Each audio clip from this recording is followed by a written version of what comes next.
Hi, my name is Meredith, and I'm a student studying psychology from Canada. My question is very simple. How can you say that men and women, that there's no sexism when the very setup of this conference is sexist? For example, the men are seated in front of the women. Can you repeat the question a bit slowly, sister? Yes. Why is it that the men are seated in front of the women?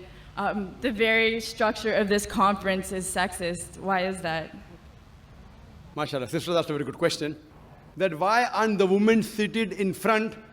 No, why are we not, if you're going to separate us, how come we're not left to the right? Correct. Why is one in front sister, of the that's a very other? good question. That why are the women, if you believe in equal, why not left and right? Why not? It's a very good question, sister. Because the Qur'an says in Surah Nur, chapter number 24, verse number 30, say to the believing man that he should lower his gaze and guard his modesty. Whenever a man looks at a woman, any brazen thought comes in his mind, he should lower his gaze. Now, if the women are sitting on my right, I will only have to speak looking on the left.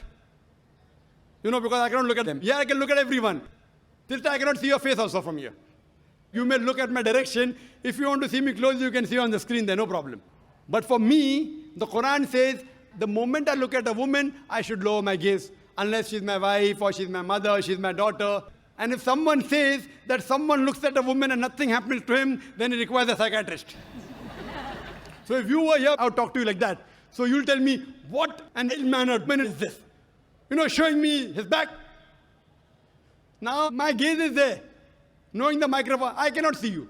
I can just see, okay, just a little bit here and there. So I'm maintaining my hijab. Now when we have lady speakers speaking, only ladies, front row, no problem. So what happens? Because it's a gent speaking, there are occasions, some occasions, then we have to keep a partition, and we can do that. And we have done that. But there's such a vast gathering, so many cameras, it will obstruct.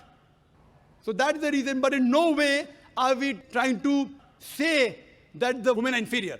That's the reason we have got a screen close to you. MashaAllah, especially for sisters who are sitting a bit more behind. So you can get the view.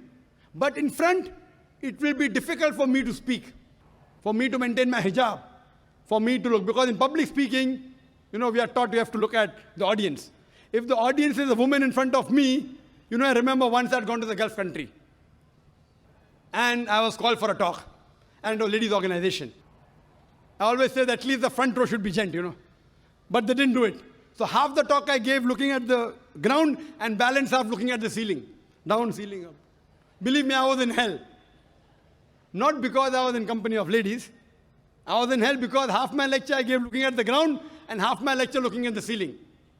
I had to maintain my hijab. Here I can talk to the person, I can look at him, I can stare at him. If he's sleeping, I stare at him, he stops sleeping, you know. The public speaking. But with the ladies, therefore, it is for maintaining the hijab. So that's the reason, sister, it is not at all in any way trying to belittle them. And the reason we have given you one microphone instead of two, because we feel that the proportion is approximately 1/3, 2/3. That's the reason. But the moment last time when there were more ladies, we gave equal proportion. Hope that answers the question, sister. Thank you.